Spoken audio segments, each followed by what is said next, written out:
All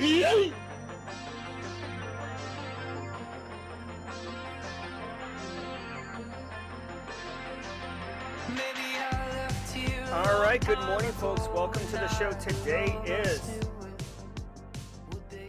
is Tuesday, June 20th, 2023. Welcome to episode number 391 of Simply Cyber's Daily Cyber Threat Briefing. I'm your host, Dr. Gerald Auger, and over the next 45 minutes, me, you, Jamie Fleck, Jenny Housley, not only IT, the folks on LinkedIn, the folks on YouTube, Simply Cyber squad members and the entire Simply Cyber community will be tearing apart the top cyber news stories of the day, and I'll be giving my expert opinion and analysis on each of those stories on what it means to you as a practitioner, or if you're looking to break in the industry, we got you covered.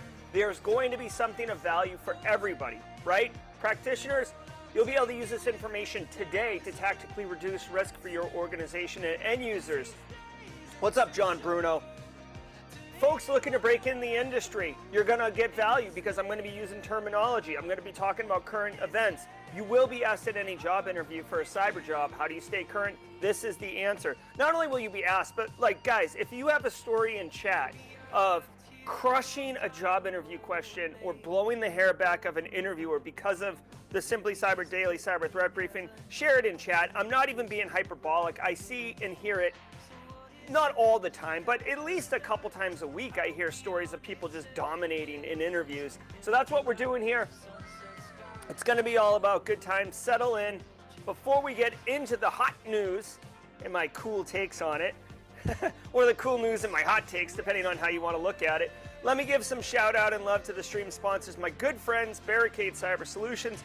Barricade Cyber Solutions is dedicated to helping businesses from cyber attacks and recover from the damage done. Cyber attacks can cause massive issues for businesses and send dedicated, hardworking business owners into turmoil. I'm talking, get the bottle of pink stuff, Costco size brand, or Costco size pink stuff bottle, because you're going to have an upset tummy, irritable bowel if you're if you're suffering from a ransomware incident. Believe that.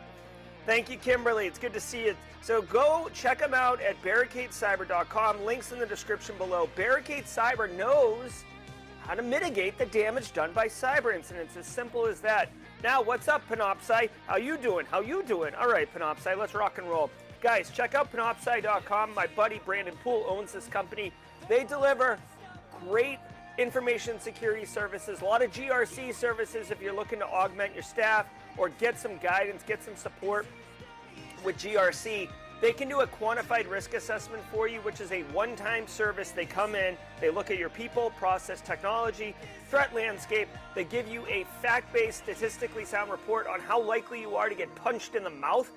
If you could look in the future and I was like, listen, bro, you've got a 100% chance of getting punched in the mouth when you get off work today, unless you do these three things. Wouldn't you be like, that's a really compelling offer. I don't like being punched in the mouth. What are these three things, right? Like, that's what a quantified risk assessment can do for you. So don't get punched in the mouth. Look at panoptcy.com. And by the way, the punch in the mouth is proverbial. Threat actors don't punch you in the mouth. There's no money in it.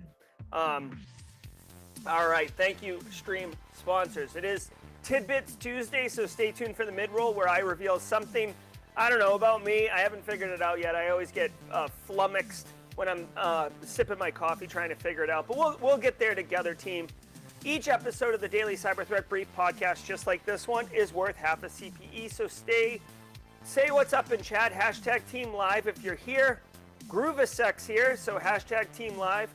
Hashtag Team Replay if you're on replay. I want to say special shout out really quickly. Excuse me, everybody. This is a special message just for Misty Eyed. Misty Eyed and Team Replay has been asking for closed captions for weeks, if not months. I am running this stream, like this June 20th stream right now, on normal latency, which has allowed me to turn on closed captioning. Misty Eyed, do check it out, do whatever. We'll work through this. I don't know if it does closed captioning at a live stream or if it just puts it into the Team Replay faster. All right, we'll get that sorted out. It's all about inclusion here. Tom Bishop with 11 months, 2 countries. Going strong, my man. Can't wait to see the 1-year anniversary, Tom. Great to have you over in Italy, my man. All right. Now, if you're Team Replay, hashtag Team Replay in the comments. Team Replay are people too. What's up, Boston Rob? Good to see you. Okay, cool. All right, so you are getting captions. All right, very good. Very good, Stephanie Lukowski. That means it's working. All right, well, hey, Misty-Eyed asked for it. I told Misty-Eyed I would work on it. Let me know if it's a distraction. I think you can turn it off, turn it on. I do like to be inclusive. That's a big thing for me. It's not just window dressing on a corporate vision statement. It's really what I'm all about. Okay, so where were we?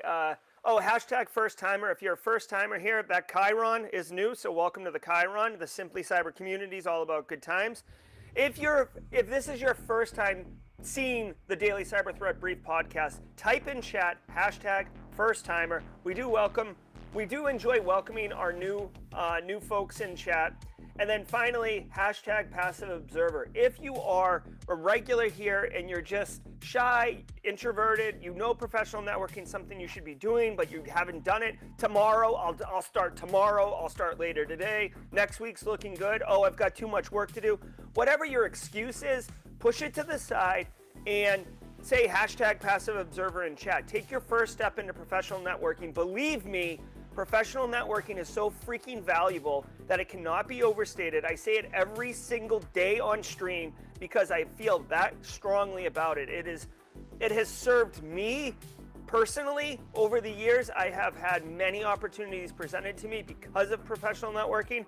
I'm going to be hanging out with James McQuiggan in Vegas because of professional networking. I'm going to be throwing a Simply Cyber meetup in Vegas because of professional networking. Say what's up. Hashtag passive observer. Corey Cooper. Folks, let's welcome Corey Cooper to the stream. Hey, Corey, good to see you. Hey, Ajani Tao, good to see you. All right, guys. We got a great show for you. Obviously, Tidbits Tuesday. We got the hot news. The Chiron's going across the bottom. We got the count up at the top, up there, in the top right of the stream. That's the number of people in stream, 195. We should get to 250 or so. Josh Henry's up in this house. But right now, I need you to sit back, relax, and let the cool sounds of the hot news wash over us all in an awesome wave. I'll see you guys at the Midroll. From the CISO series, it's cybersecurity headlines.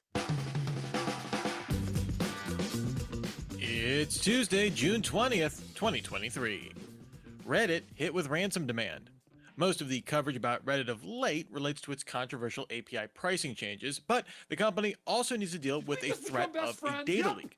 The ransomware organization ALPH-V posted on its leak site it will release 80 gigabytes of data exfiltrated from Reddit in an attack that dated back to February, the company previously acknowledged. The attackers demanded a $4.5 million ransom and a reversal on those recent API pricing changes. Reddit said the attackers stole employee information and internal documents with no evidence of access to personal user data. That's interesting. UK's cyber chief moves on to organize. Okay, so this is interesting. Okay, so fun fact, spoiler alert, whatever you want to call it. This is the first time I've seen James McQuiggan with the super chat. I played the sounder, but James. Did we just become best friends? Yep. My man. Coffee cup cheers to James. It is my move. And I do look forward to hanging and high-fiving all up in Vegas's face in a couple months. All right, guys, so this is the first time I've seen threat actors do this. Chat, Eric Taylor, I know you're in chat. And really, anyone who has a thought on this topic, let me know. But typically, when a threat actor, ransomware threat actor group gets data, they typically move quickly because, like, dude, if I steal your data, right? If I rob Lisa LaFleur's flower shop, okay? Lisa, you got a flower shop now and I'm ransomwaring you. Like, I'm not going to be like sitting on Lisa's data. I can't buy a new Bentley with Lisa's data. What I can do is buy a Bentley with Lisa's money that she pays me for her data. You follow me? The transaction, the crime isn't done. We're not through yet until I get paid as a criminal. So you don't typically see threat actors sitting on data. Now, sometimes they have to like filter through the data and figure out who they got and if there's value and all that stuff. And we're seeing with Jesus, Clop ransomware, after the Move It attack that's hot right now, that they got so many victims that they're asking their victims to come forward and identify their data like a lost and found at Target, because they don't even know who they got. But typically you don't see this. Now, what is very interesting here is Alf V, Black Cat Alf V, is a really top tier 1 ransomware threat actor group. Okay, so that's very cool. I mean, excuse me, it's not very cool, but like it begs your attention. Okay, it warrants the respect of a tier 1 threat actor. Okay, so we got to think about that. Secondly, Reddit just went through this like nasty community revolution because they were going to increase prices on API, and like Reddit is a user content generated platform. Reddit doesn't make anything. Reddit provides a platform, and users who don't get paid by Reddit create content that drive people to Reddit. It's actually a freaking brilliant business model. Also, there's a really great documentary on the guy who created Reddit and the sad story about him on YouTube. I recommend you check it out if you're interested in digging a little deeper into the community. Okay, so Reddit gets hit. Reddit is being charged. Now, Alfie has had this data for a while. They contacted them in April and said, pay this ransom. And Reddit was like, no, like sit on a stick and spin around. And Alfie was probably like, oh, okay, so Reddit's going to recover, whatever. Now, because Reddit is in the news and because people are uber pissed about Reddit's greedy capitalism approach to a user-generated content, like free internet website like Reddit is, people are pushing back. And Alfie is capitalizing on this by becoming like Robin Hood, right? The people's champion, right? Is the people's champion The Rock, or is that John Cena? I didn't really follow WWF or WWE. I got out at WWF when it was called WWF, like Hacksaw Jim Duggan, Ultimate Warrior, Demolition. That's my era of WWF. But anyways, Alfie is trying to like be Robin Hood and be the champion to roll back the API pricing, which I find a little sickening because there's going to be people who giddy up on this and get on board and say like, yeah, pay the ransom, lower the prices, which they already want in the first place. So at the end of the day, this is your garden variety ransomware attack. However, there are two new interesting developments with this one. One, that Alfie sat on the data. Chances are they sat on it, tried to ransom. Reddit told them to sit on a stick, and they're like, all right, just throw the Reddit data in the corner and we'll come back to it. And then when the API pricing hike happened, they basically said, okay, go grab that Reddit data and see if we can sell it again. And then two, the rollback pricing, this Robin Hood mantra. You typically don't see threat actors do that. Typically they say threat actors their leverage typically is that do right by your customers. Don't let us release your customers' data to put that pressure and leverage on the business. But it's very rare that they try to get the community to champion their criminal causes, okay? All right, let's keep going. Crime. The head of the UK's National Cyber Force, or NCF, James Babbage, will leave the organization after over 3 decades to head up the National Crime Agency's Directorate for Economic and Organized Crime Threats. The NCA's current interim head of the directorate, Rob Jones, will become the NCA's Director General of Operations. This leaves the NCF in a bit of a flux, with a search for Babbage's successor underway. The organization remains understaffed due to a skills shortage in the British military and intelligence communities, with its permanent base in the UK still under construction. Binance. All right. So this is an international show. I mean, this, with all due respect to my UK brethren, this doesn't really affect me or delivering services to private businesses, information security services to private businesses. Basically, it says chief hacker, but basically, from what I can gather from the story, again, I do not see, hear, read, research any of these stores prior to going live. So you're getting my real, in-the-moment response. It says chief hacker because this guy was in charge of the team that was the tip of the spear for cyber operations in the UK. So think of the NSA in the United States. Their TAO group, Tactical Access Operations Group, They are the cyber operators. They are the hackers. They are the tip of the spear cyber weapon in the United States arsenal. So whoever leads their team would be the chief hacker as well. It doesn't mean that he is the most elite pen tester or something like that. It's just that's what he rolls. Okay, and then he's going to take over the National Crime Agency's Economic and Organized Crime Directorate. So this is actually really interesting. Like, I stand corrected. This is interesting to me.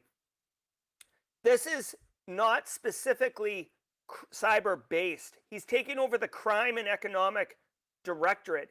However, what this does indicate to me is that the UK is recognizing that ransomware threat actor groups and cyber criminal syndicates are basically the new mafia. Okay, they are organized crime. They're organized. We saw Conti during the Conti leaks. Go check if you want to go deeper. Jot a note right down now, and you can check it out after the stream. Look up Conti leaks. Chat or mods, can you drop this in chat, please? Conti leaks. Brian Krebs. He did a fantastic 5-part blog series on the Conti leaks, and it really shows you how sophisticated and organized these criminal threat actor groups are. I mean, dude, they have like departments, they have management, they have KPI meetings, they have HR. It's legit. So the fact that he's taking over tells me, it signals to me that the UK has identified that cybercrime is like the most pervasive organized crime and threat to their, society or way of life. So good on the UK. I don't see in the United States that the parallel in the United States would be like the head of the NSA taking over, like, I think the FBI's like organized crime task unit, which probably wouldn't make sense. There's a lot of like internal agency sharing type things, but not necessarily taking over. So anyways, good on the UK. Have a pint for that, right?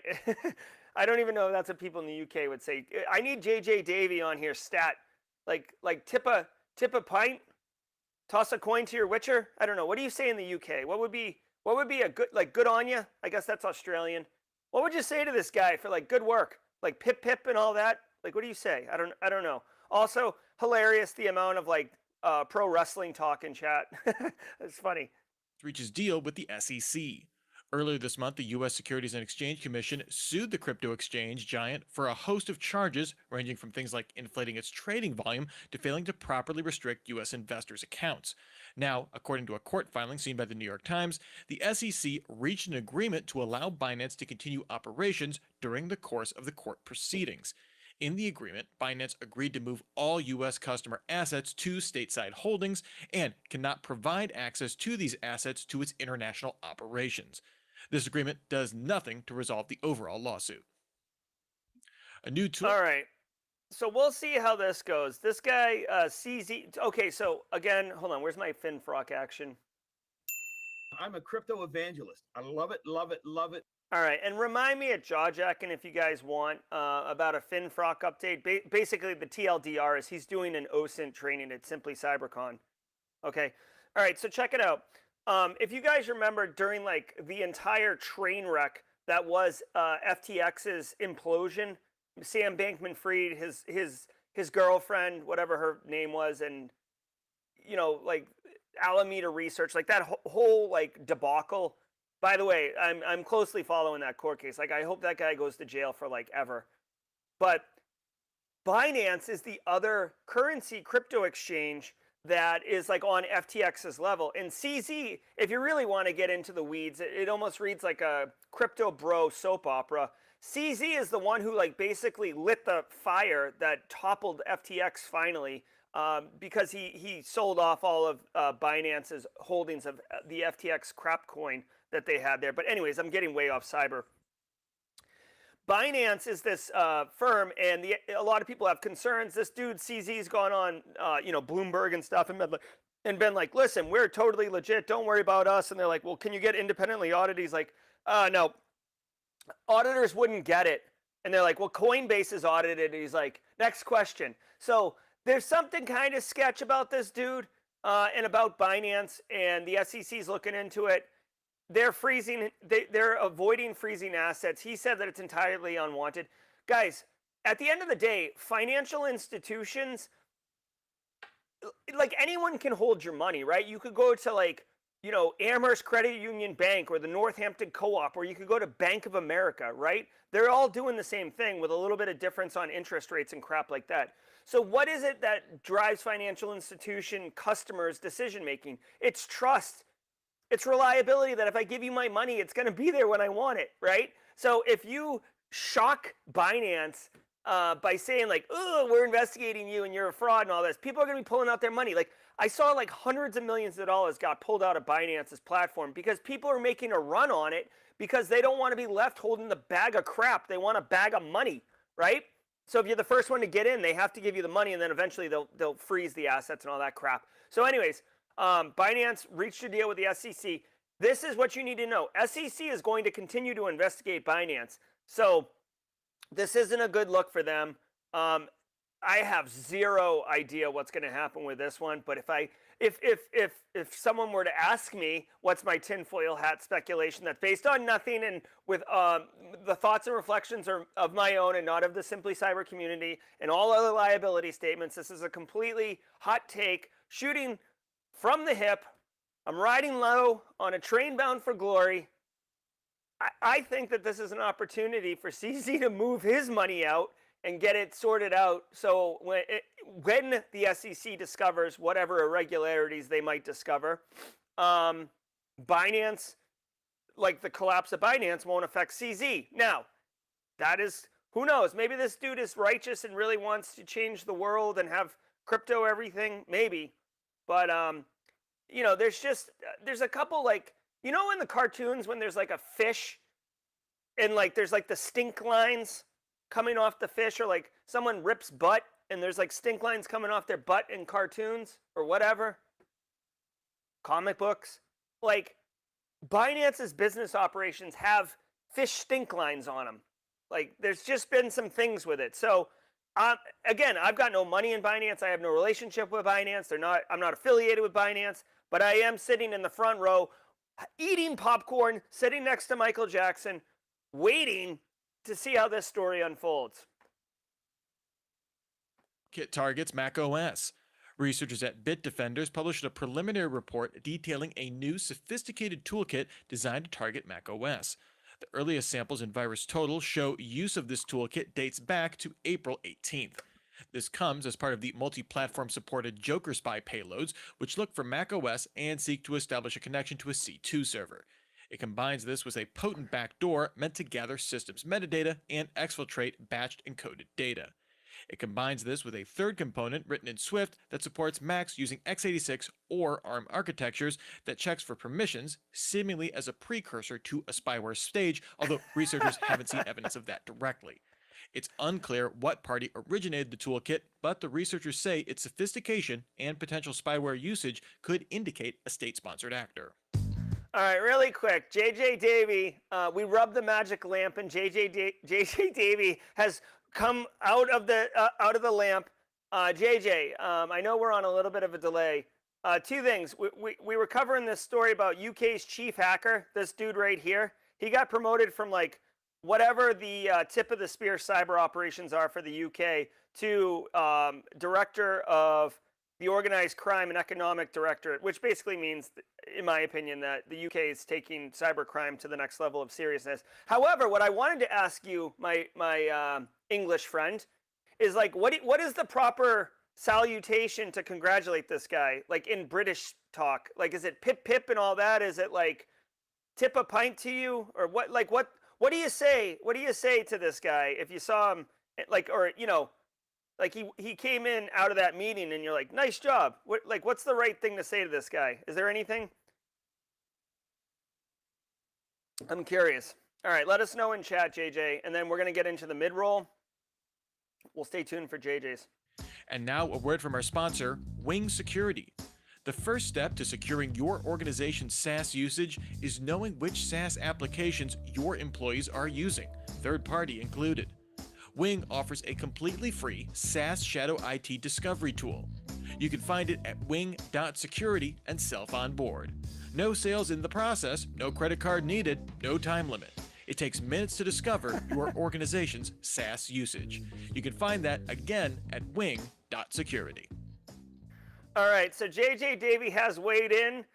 We are officially accepting the responses. Jolly good job, chat, and good job, lad. Thank you, JJ Davey. Also, honorable mentions from people who also speak Queen's English. Good show, old boy. Jolly good show. Cheers. Brilliant. And absolutely spiffing form, sir. So very good. Thank you. Thank you, Simply Cyber community. It's the Midroll. All right, guys. Thanks so much for being here. JJ Davey, thanks for dropping in and helping us with this. I will go get my top hat and monocle, and maybe I'll do a whole episode with a top hat monocle. But right now, I want to say thank you to the stream sponsors, Barricade Cyber and Panoptcy. Thank you all, sponsors, so very much. I'm actually, spoiler alert, not spoiler, but little teaser. I'm in conversations with another wicked awesome company in our cybersecurity community who's looking to sponsor the show in a very long form commitment. And I don't want to spoil it or say anything because we're still talking, but it's one of my favorite companies. I'll just leave it at that. So thank you, sponsors. Thank you, people in the Simply Cyber community, whether you're a squad member or you're just part of the Simply Cyber community, whether you're on LinkedIn or YouTube. Thank you all so much for being here. Very, very much appreciated. If you'd like to help the channel out by hitting the like button right now, it really does make an impact. Why? Because you search for cybersecurity content on LinkedIn, on YouTube. If you hit the like button, the algorithm is going to say, hey, there's a bunch of InfoSec people. Yes, I will do the raffle. There are a bunch of InfoSec people here right now who like this. Let's go ahead and tell other InfoSec people that they like it too, right? So hit the like button, it goes a long way. I'm gonna set this raffle up too. All right, we're also running a raffle. Thank you, Justified, I forgot. Do me a solid. If you want to enter a raffle to win a month of Try Hack Me Premium Platinum Package. The music's too loud. Okay, hold on one second.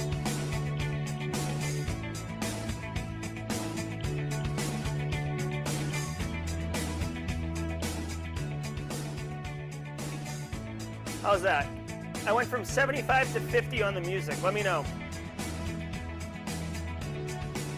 Let me know if that's good. 75 to 50 on the music.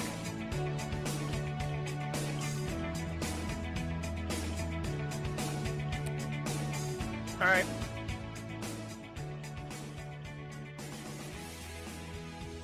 All right, so now I went from 50 down to 20. The thing is, I'm dealing with a 20-second delay because of the closed captioning. So you'll have to let me know if you want me to bump it back up. All right, guys. So listen, we're going to be doing a raffle. So if you'd like to enter a raffle to win a month of Try Hack Me Premium Package, go ahead and type THM in chat right now. THM in chat right now will enter you into the chat, into the raffle, okay? If you want to, Kenneth Ruff knows what's up. Peter Lee knows what's up. Jamie Fleck, THM, get a month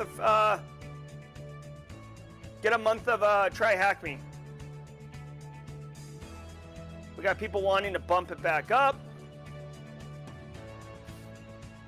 Maybe we'll split the baby and go to 40, okay? All right, everybody's entering right now. Good work, guys. Simply Cyber community. Jenny Housley, I know you're going to get drowned out by, unfortunately, drowned out by Try Hack Me's. There was a report earlier in stream that the Simply Cyber community member that James McQuiggan had tagged did not post. Did we confirm that? Or what? Did we confirm that? Let me know in chat. Again, this is tough because of the delay. Okay, very cool. All right, so the music's at 40. We'll keep rolling that. Jenny Housley, James McQuiggan, let me know in chat how the Simply Cyber Community Challenge is stacking up. Let me tell you about the Simply Cyber Community Challenge really quick while we get this handled. The Simply Cyber Community Challenge is a networking initiative that we started months ago, and it's gone off smashing. Absolutely brilliant. And the idea is that one person gets tagged with the baton, and they go on LinkedIn and they post their Simply Cyber Community Challenge post. James McQuiggan, okay, very cool. James McQuiggan, if you're in chat, if you want to tag somebody else, that would be cool. And we'll pass on whoever held the baton yesterday. Let me know, James McQuiggan. Let me just check if James is in here. James is in chat right now. He's probably ironing his shirt or something and listening to us on audio. If James can tag someone, here's the deal. Go on LinkedIn. If you're a member of the Simply Cyber community and you're listening to this, go on LinkedIn and search for this hashtag, Simply Cyber Community Challenge. Why? Because if you do, you're going to find like-minded professionals who are in this community that are interested in networking. Connect with them, connect with the original poster, comment on the actual post itself so other people see you and connect with you.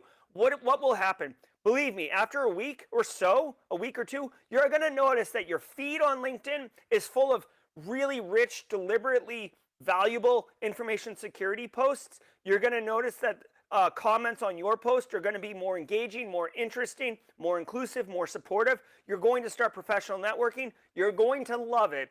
And this is what we're doing in the community. So it looks like McQuiggan is looking for someone right now, so this is perfect. While he's doing that, I'm going to go ahead and select a winner. We have 106 eligible voters, 282 of you in chat right now. So if you want to get in, type THM in chat. I'll give it just another 30 seconds here on stream. While I'm doing that, oh, there we go. John Bruno is asking if Corey Cooper wants to get the baton. Corey, it's your first time here. You want to step into the light, my friend, and take on the Simply Cyber Community Professional Networking Challenge? Let us know. All right, while that's getting all sorted out, it's tagged Tidbits Tuesday, guys. So every single day of the week has a special, segment. And Tuesdays is Tidbits Tuesday, where I share a little bit about me, a little background about me, or something about me. I don't know. Like, I always get kind of stymied with this thing, but I guess I will tell you. My favorite pizza, okay? I don't know if this resonates, but like my favorite pizza, I can only get it at this one special place in my town, but it's called Dino Barbecue, okay? And it's got barbecue chicken, peppers, onions, jalapenos.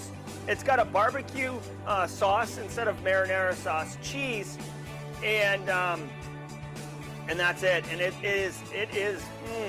is good. I'm just thinking about it is delicious. So yeah, it's a barbecue chicken, peppers, onions, jalapenos pizza. All right, Corey, go Corey. Corey taking on the street. Corey Cooper taking it on. Corey, go on LinkedIn, post your Simply Cyber Community Challenge, and watch the network connect with you. It's going to be fantastic, guys. All right. Choco, hey, Choco Bobo, I hope you got your THM yesterday. Oh my God, Adam, leave the sour cream out of the discussion. All right, no, it's catch-up base, my friend. All right, guys, so let's do the raffle right now. Good luck to everybody. I see Ms. Julian up in here. Let's roll. Winner is Ricardo Benavides. Way to go, Ricardo Benavides. Very nice. Congratulations. Congratulations, Ricardo. Ricardo, please connect with Just a Byte on Discord or in chat. Just a Byte can help you get your prize. Congratulations, everybody. Tune in tomorrow for the final day of the raffle. Just a Byte, thank you for reminding me. I appreciate that. Let's get back into the news. Western Digital blocking unpatched devices. Back on May 15th, Western Digital released the latest firmware update to MyCloud OS 5 used on its MyCloud and SanDisk IBI devices. This update patched several flaws, including a high-severity one that could allow an attacker to write files to locations with certain critical file system types. Due to the sensitive nature of the patches, Western Digital said devices without this new firmware will no longer be able to connect to its cloud services as of June 15th. Even if cut off from cloud access, users can still access files on these devices locally. Thank you. Thank you. Do I have a sound effect for this one? Do I have like a cheers or like, oh my God, or like a round of applause? I don't have a good sound effect for this one, guys. Like, here's the deal. I want more people to do this. For a moment, there is a break in the clouds. A ray of sunshine is piercing through, and a vendor is deciding to take an action that will maybe irritate the consumer base, but will protect them from themselves. Bro, so many different companies implement crap security or allow crap security to persist because they don't want to bother their end users. They don't want to affect their market share, right? Oh man, I'm not going to buy Western Digital anymore because they kept me from my stuff. Here's the deal, okay? Western Digital, they make a bunch of different technologies. They have these external hard drives, which are called, oh my God, what's the Western Digital one called? It's like called, oh my God, it's cloud something. Hold on, I'm sorry for forcing you guys to, it's called Cloud Expert. No, damn. I guess it's called, oh, My Cloud. That's it, right? Western Digital, My Cloud, Cloud Extra. Anyways, the idea is that it's basically a network attached storage device, right? You have a external hard drive on your network and you can access it from anywhere. The power of the internet, as far as the eye can see, you'll be able to access your data. The problem is everybody else can access your data. We've seen this a million times with like QNAP devices, Zixel devices. Western Digital doesn't like to go across the train tracks and slum it with Zixel and QNAP, but it has because of its cloud storage issues in the past. Finally, somebody in charge over at Western Digital is like, guys, can we stop getting drugged through the mud and looking like a half butt? And I wish I could swear, but the Simply Cyber youth community, I am aware of them. So Kennedy, Baby Case, Emerson, etc. I don't swear, or I try not to. Western Digital, someone in management finally made a decision and said, hey, listen, let's take the PR hit and protect them from themselves. Because you know what?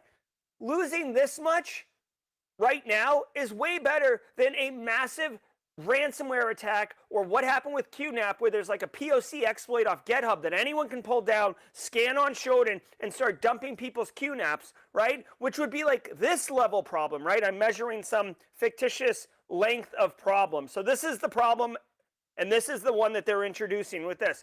This is a classic example of, get ready for it, GRC in action. What do you mean GRC? Stay with me. In the world of the NIST cybersecurity framework, which I am all about, can I get an I heart NIST emote? That's why it's there. In the world of cybersecurity framework, there's basically two worlds. There's before bad stuff happens, left of boom, and there's after bad stuff happens, right of boom. Left of boom, you have all the time in the world to get all your ducks in a row, identify all your assets, protect all your assets, configure all your assets, secure all your assets, all the things. Right of boom, you just got punched in the mouth, and now what are you going to do about it? This decision by Western Digital, to me, is like the next evolution of GRC. Because, guys, you don't just like take a pass. Like, the NIST cybersecurity framework is cyclical. It's not a linear one road. You don't just like go through identify and then you're done with that. No, assets get added to the network. Assets come off the network. Carl drops an IoT camera on your network. Some goober installs remote access software because they want to be a good doobie and like hit their Q4 metrics. Whatever it is, it's a living, breathing organism. That's why we have jobs, guys. If it was just to set it and forget it, ChatGPT would take our job. That's not what's going on. It's very much a living, breathing entity that requires us to constantly monitor and adjust. Western Digital identified that the level of risk from these unpatched devices has escalated to a level that is unacceptable from their business perspective, right? Reputational harm. Do we want all our customers, despite themselves, to get popped and then turn around and we get bad pub? No. Well, let's not force them to buy new products. Let's not do what Barracuda did and tell them to shut off their devices and replace their assets. That's a bad look. So Western Digital is like, well, let's just cut them off from the internet. They can still use network attached storage device. It'd just be on their local network, not on the cloud. And then everybody wins. And they probably, by the way, hold on. They probably actually took a step further and actually analyzed how much traffic was going into the cloud instance versus looking online locally. Because just because you have the functionality to access your network attached storage device through the cloud doesn't mean that you are. They probably did they probably took a calculated risk and said, listen, of the thousands of people that own this device, 4% are using the cloud functionality. Let's shut it down and let's just kind of mollify the 4% who are going to get uber pissed. Like, let's send them an upgraded device, or let's send them a sorry letter, or whatever. There's a way to manage the spin, my friends. But guess what? At the end of the day, Western Digital, high five. I love what you're doing, Western Digital. Give me some more of that. Mystic Stealer malware on the rise. Two security firms released reports on this Ascendant info-stealing malware, with Zscaler and Cypherma both issuing warnings. Researchers found advertisements for Mystic Stealer on forums going back to at least April. This operates on a subscription model, available for $150 a month, and able to target dozens of browsers, extensions, crypto apps, password managers, and messaging apps. The malware appears under rapid development, with its operators taking feedback from established customers on its Telegram channel. Right now, it targets all versions of Windows, excluding machines in the Commonwealth of Independent States, and recently added the capability to download additional payloads from C2 servers. All right, two things. One, I'm not getting out of bed for this infographic. This is Microsoft PowerPoint Smart Art. Try harder, okay? Second of all, I just noticed because of the British speak in the JJ Davey, I skipped over that Mac story, so I'll go back to that later. All right, so Mystic Stealer, it is a subscription-based malware. Subscription-based malware is not new. This is kind of like the ecosystem. Regular software is subscription-based. Subscriptions are hot right now, right? Like, get your Will Ferrell, Zoolander, get your Will Ferrell Zoolander graphic up. Subscription-based access is so hot right now. Mystic Stealer is just another one. I think the interesting thing to share with this is that it's $150 a month, which obviously means if you're going to pay $150, then you're going to want to make more than $150 in illicit, ill-gotten gains. In the grand scheme of things, guys, I hate to sound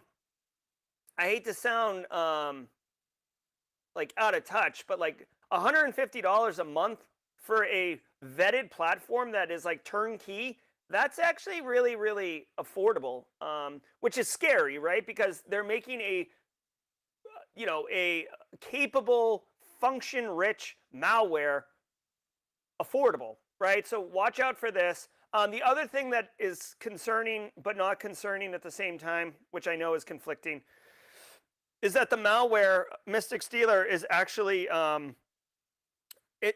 you can see here, I made fun of this graphic, but it is worth pointing out. You could see it launched in late April 2023.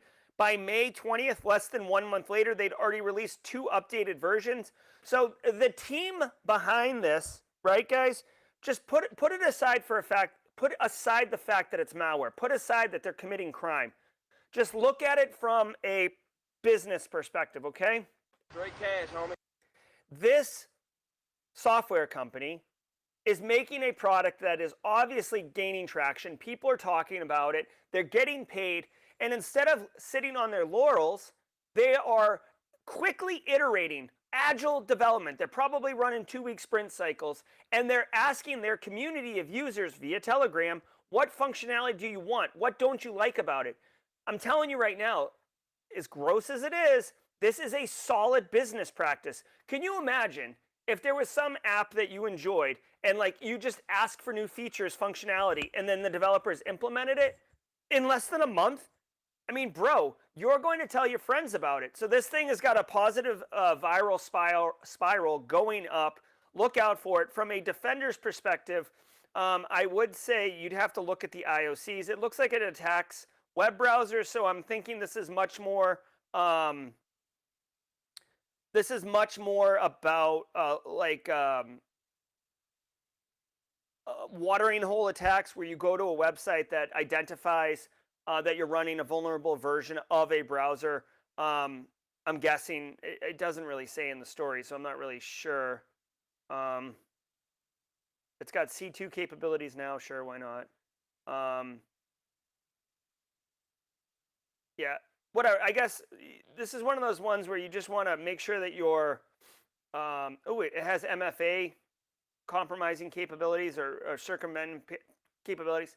I guess the thing with this one is Mystic Stealer's on the rise. You just want to make sure that you're aware of what the IOCs are. This is one of those classic ones, where you need to have like a multi-pronged approach. Educate your end users. I'm looking at you, Carl. Educate your end users not to go to stupid sites or download stupid things or click on stupid fishes. And I'm not saying that end users are dumb, okay? I'm just saying, yes, some phishers are really well crafted, and anybody, even InfoSec professionals, can fall for them. But then there's a ton of them that are not very good. Just tell them, hey, be mindful. There's an uptick in activity. Secondly, you should make sure that your EDR solutions are detecting or identifying Mystic Stealer behavior. It does have C2 functionality, which means that it's connecting to C2 servers across your network. So you will see that in your SIM, in your network logs.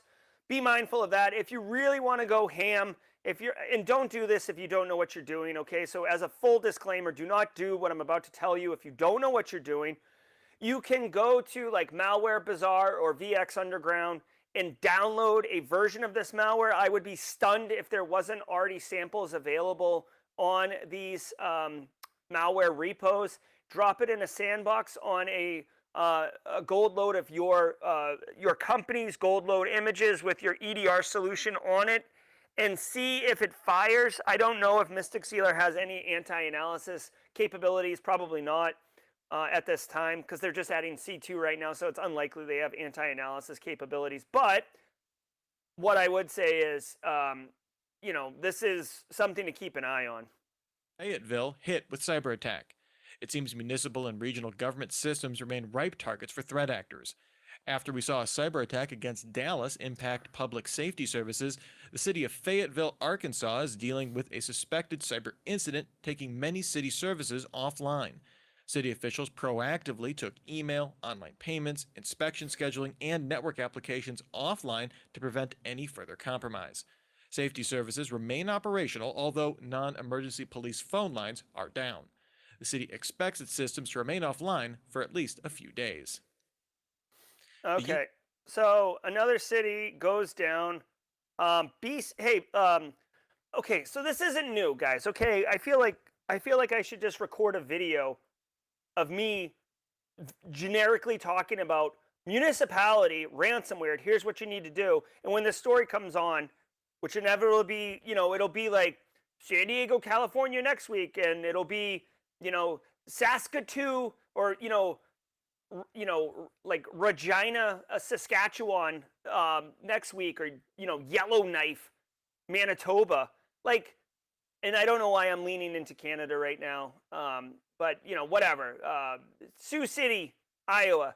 Like, it's the same thing, man. Municipalities are grossly underfunded. They're sitting targets. Ransomware threat actors know that.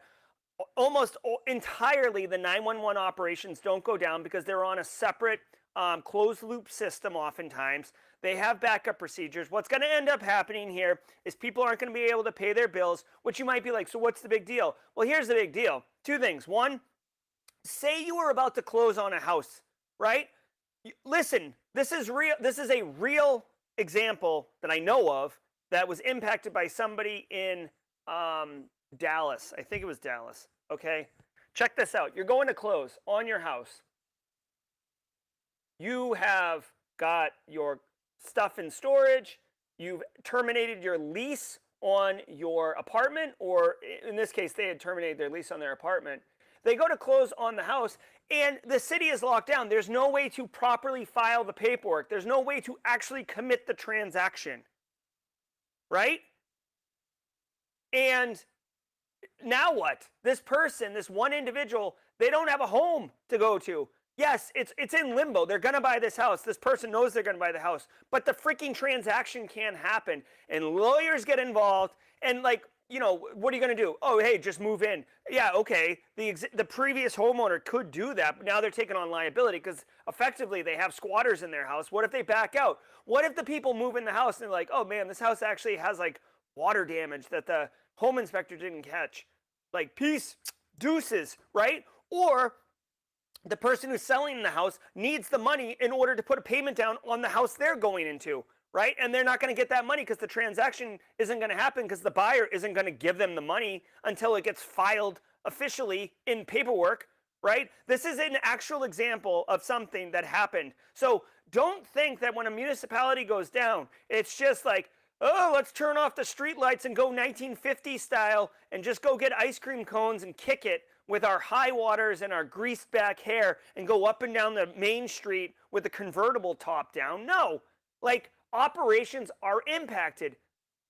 Possibly payroll for city workers. Now we're talking, yeah, I mean, I want to go to work. I want to do these things, but I also need to feed my kids, brah. So anyways, this isn't good. It sucks. Again, municipalities, they work with the states. The states are, you know, loosely aligned with the federal system. CISA tries to help, but again, on the front line, as John Bruno says, on the front line, they're understaffed, they're under-resourced, they don't have the knowledge, okay? And I'm not poo-pooing on all these people, all right? There's a lot of cities, municipalities that have wonderful, well-skilled, well-meaning IT and InfoSec people, but on average, you know, somebody with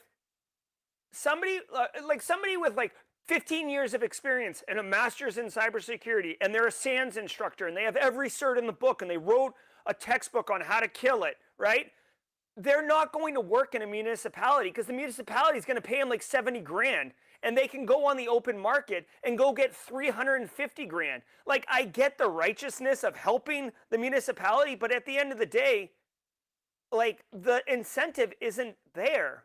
So what ends up happening is you don't get that seasoned pro. You get someone else, or you get someone who's like the IT network engineer, and they're like, hey, like Daryl, you're gonna have to also be the InfoSec guy. And they're like, I'm wicked busy over here already with IT. And they're like, yeah, that's cool. We'll see you later. Bye. Right? So this is why municipalities are gonna continue to get just hammered, and not in the, you know, Baton Rouge, Louisiana, or is it Baton Rouge? Where's Mardi Gras? Is it Baton Rouge? Where's Mardi Gras? It's not the Bourbon Street throwing beads at you hammered. It's the Bohica, all right? Okay, doubles Ukraine's cyber funding. Last year, the British government announced that personnel from its GCHQ intelligence agency contributed to the cyber defense of Ukraine, particularly against the Russian-backed Indestroyer 2 malware. The government has now announced a major expansion of this program, with significantly more funding to provision forensic capabilities for Ukrainian cyber experts. This will see the UK and its allies providing £25 million in funding. It's also expected for UK Prime Minister Rishi Sunak to call on the private sector to contribute to cyber counteroffensives against Russia. All right. Hey, JJ Davey, check me out. Good job, lad. Good job, lad. Okay, so this is a geopolitical war-related update. Britain's going to double its spending for Ukraine defenses, okay? I find this interesting, and actually, you know, I don't think it's completely wholly independent that this happened around the same time. You have to imagine that if Britain's doubling their defense funding for Ukraine defense, that would be like kicking a Russian bee's nest. Also, now that I'm thinking about it,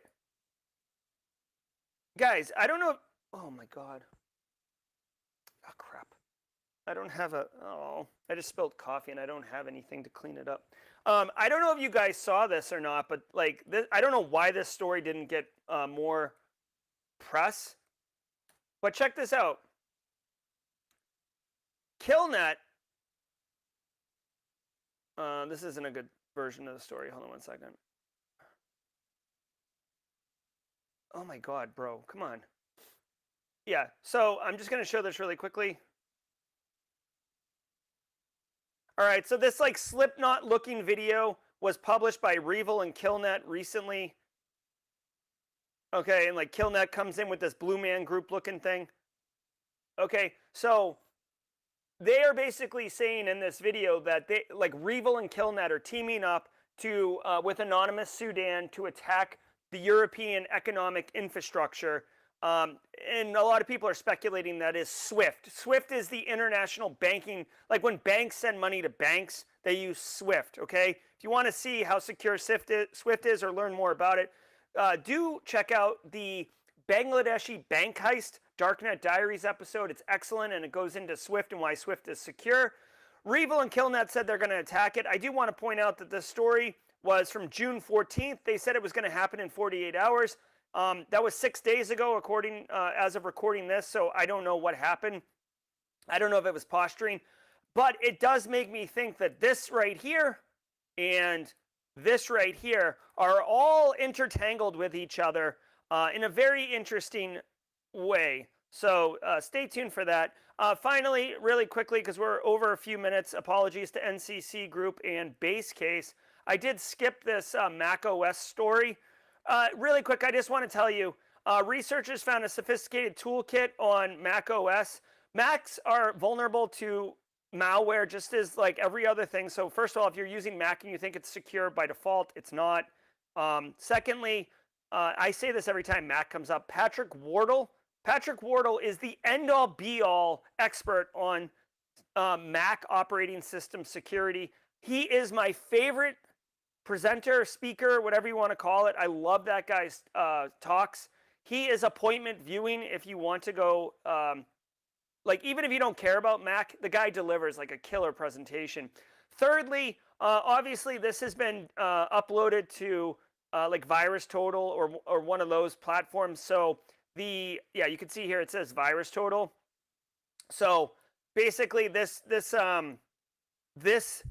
advanced sophisticated toolkit is now out. So, you know, anti-malware vendors, EDR solution vendors probably should be working the IOCs and the TTPs of this toolkit into their tooling solution, hopefully to protect you. So now the game is afoot with whoever developed this sophisticated toolkit to adapt it in order to circumvent EDR solutions. We'll see how that's going. TLDR, I know, listen, I'm talking, everybody knows who I'm talking to. I'm talking to the network. I'm talking to the IT people who like join the stream because they're responsible for InfoSec 2. Listen, I know that your entire office, I'm literally speaking to like one person right now.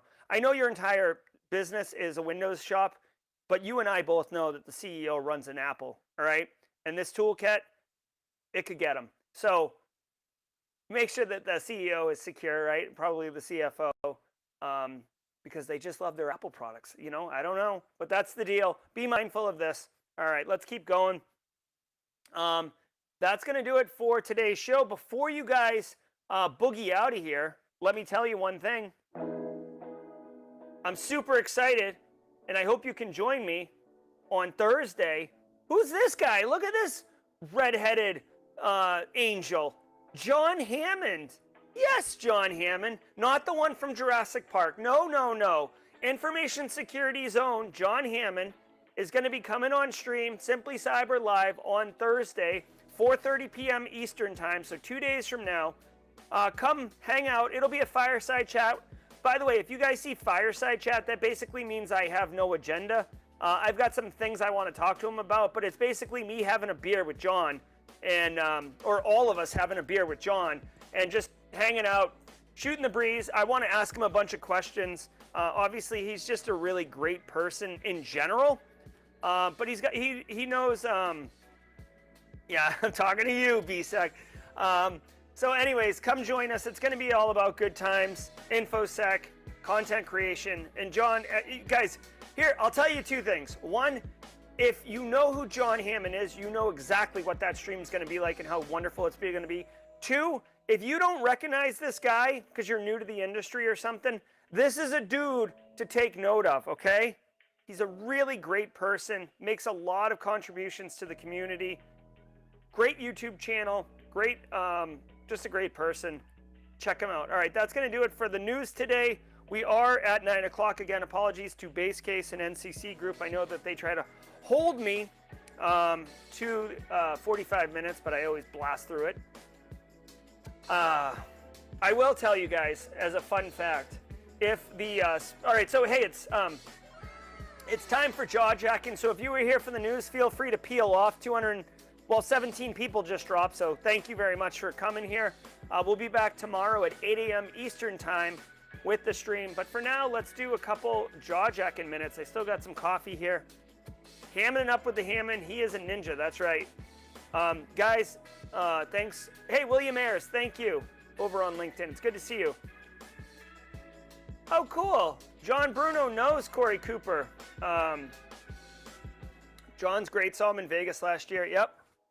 He was keynoting at Wild West Heckin' Fest last year. He gave a great talk. Really funny talk.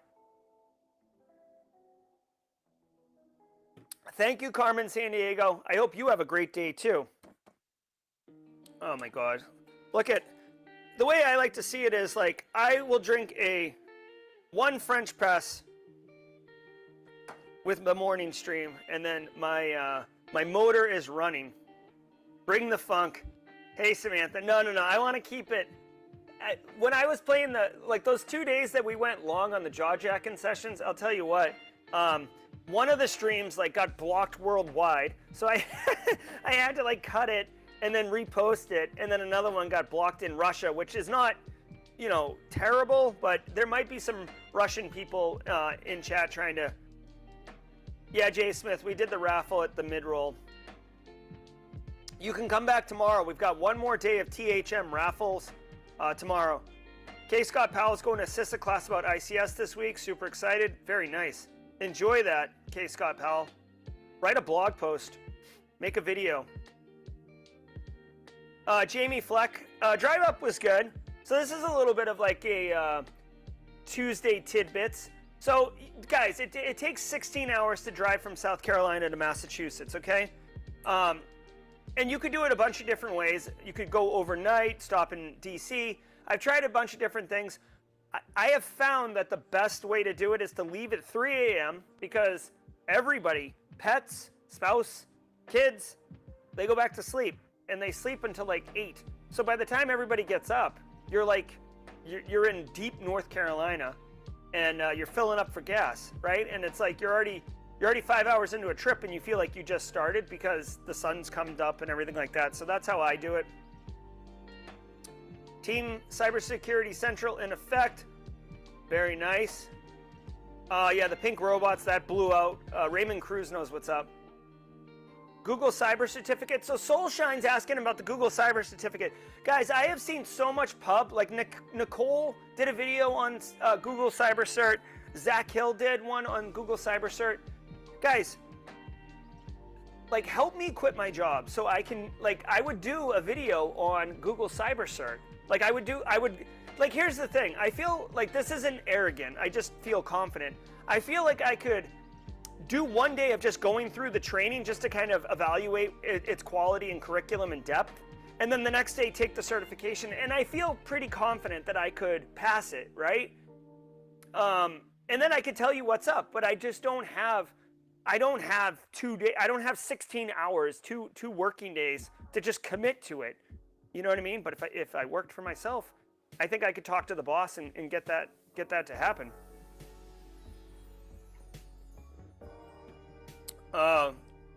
Peter Lee, hopefully the 17-hour drive is a one-way trip and not your morning commute. I mean, obviously it's not your morning commute. I'm being playful. Oh, Jake Pert, very good. Jamie Flex in the hashtag team quit. You get the discount off Sec Plus from Google Cyber Cert completion. Oh, that's cool. I didn't know that. Thank you, John Bruno. One day it'll happen. Bashir, Wu-Tang is on it. Mystery of Chess Boxing is on it right after the Outcast Raekwon. track. I need a job. Anyone hiring? Done with GRC. Jose Alfredo. Nice. You got to start networking. That's a good way to network. But look, there's a nice lady in my Sec Plus study group that just took it and loved it. She said it's great. Okay. How do you drink my coffee? So I put no milk, no cream. I usually drink it black or like a spoonful of sugar. I actually have, here's another Tidbits Tuesday. I actually have a wicked weak spot for Starbucks classic syrup. It's like basically just sugar syrup. And my mother-in-law knows it, and she bought like 3 liters of it. So I put a splash of it in my first cup of coffee, and then I just sit here and drink the rest all black. Have a great day, Jessica Probst. Cyber Kill Jane. All right. Hey, Poner Joe. Can we all say hello to Poner Joe? Poner Joe, I'm not going to dox anything that you've done, but I do want to say one thing to Poner Joe. Poner Joe shared something with me, and the appropriate sound effect for Poner Joe would be,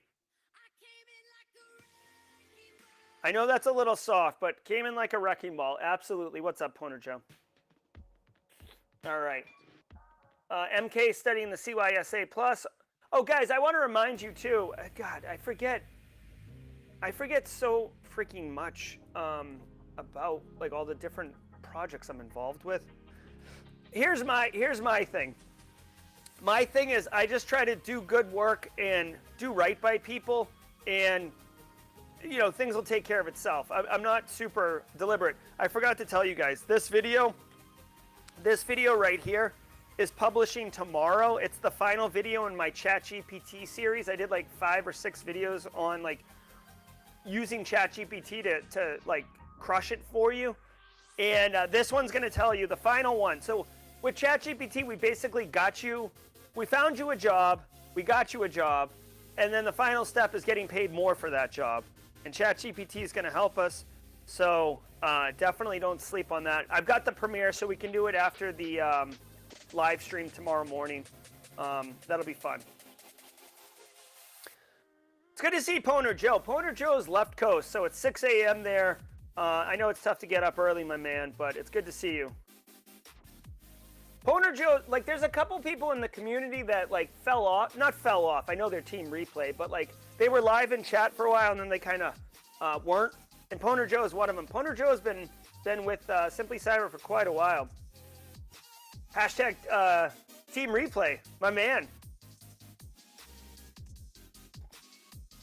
Have a good one, Lisa LaFleur. Yes. John Bruno. All right, Matthew Pelkey, be good. I'll give it here, guys. I'm gonna end the stream in 9:15, so 7 more minutes. If folks are interested, AMA, if you guys want to hang out, if you want to talk, anything I can bring up, I'm happy to help. This is it's just a cool social.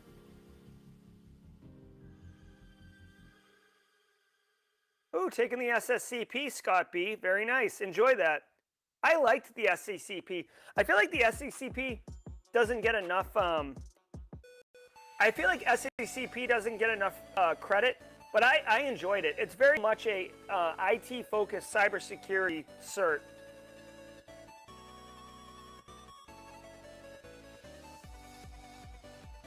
All right. Oh, shed update? Yeah, I mean, there's no update on the shed. Basically, the final steps of the shed, which we're calling the buffer Auger flow, presented by Red Bull. The shed just needs trim, and Mrs. Auger is building built-ins. We didn't want to start the built-ins until we got back because we didn't want it to be half finished and then leave. So the built-ins go in, the trim goes up, I move in, and then the show starts in the buffer Auger flow. Sean Washington, I do not have an answer for that one. I would recommend asking in the Haiku Discord server. I can certainly ask later, but I haven't been involved with that Exola to Web project. Hey, Mine Runs. Very cool. Welcome to the party, Mine Runs. David Campos. I love working from home.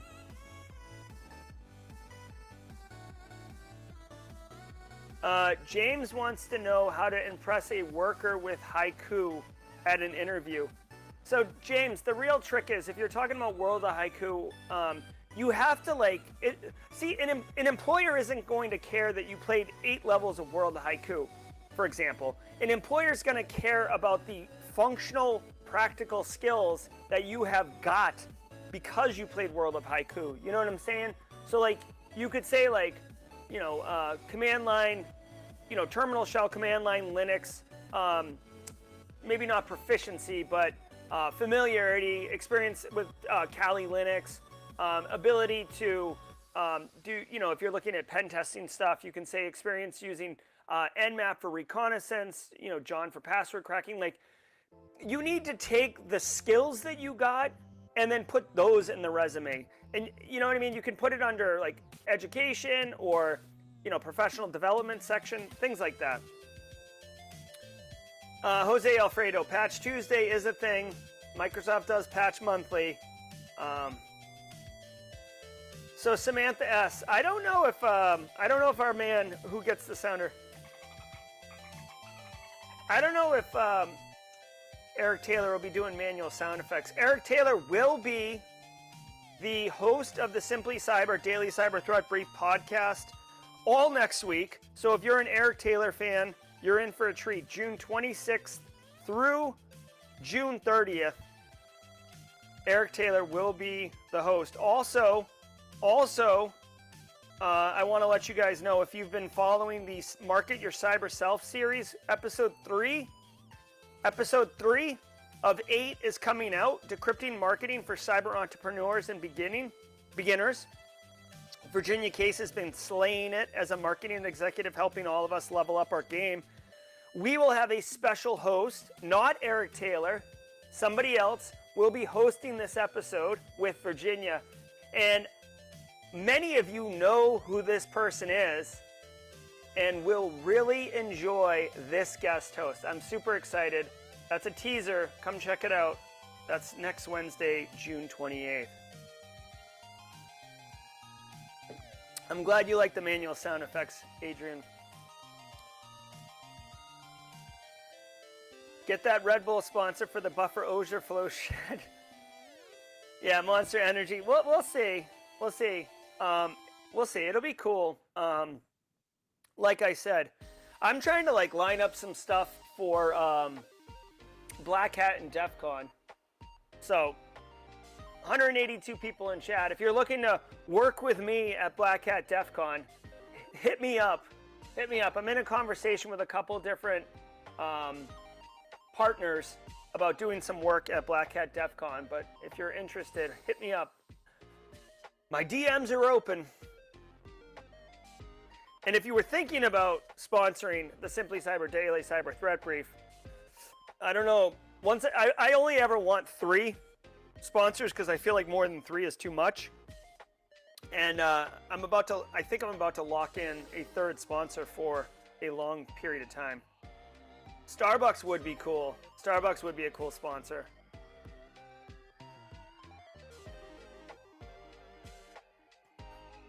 All right, guys, we are at time. It is 9:15. I want to thank all of you for being here today. I hope you had a wonderful morning briefing. I actually hope, more importantly, that you have a wonderful Tuesday. If it's your end of your day, get some good rest. If it's the beginning of your day, go out and crush it, my friend. But either way, thanks for being here. Thanks for being part of the community. Keep crushing it. And until next time, stay secure. We'll see you tomorrow at 8 a.m. Eastern Time. All the best, everybody. Thank you. I hope you enjoyed that content. Keep the cybersecurity train going by connecting with the other Simply Cyber community resources. We have the Discord server that's lively and always keeps the conversation going. You can connect with me directly on LinkedIn. And also every single weekday morning on the Simply Cyber channel, we're doing live daily cyber threat briefings, 8 a.m. Eastern Time, as well as Thursday at 4:30 p.m. We're doing live stream interviews with industry experts, and we produce videos that we push out every Wednesday morning. I'm Jerry from Simply Cyber. I hope you enjoyed the content, and we'll see you in the next one.